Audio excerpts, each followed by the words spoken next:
4段の変速機を作ったので、これから動かしてみます。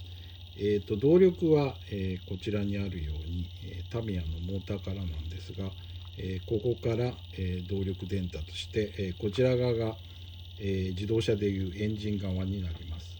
で、こちら側が出力側になります。で、一足から始めたいと思うので、まず動かしてみます。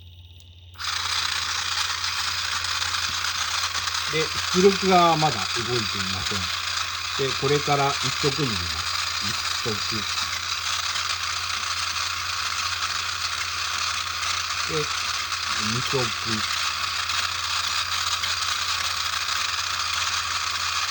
ニュートラルに戻して三足。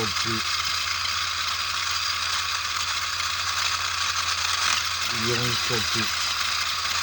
というふうに、4色を、の変速機の、こういうふうに模型を作ってみました。とりあえず以上です。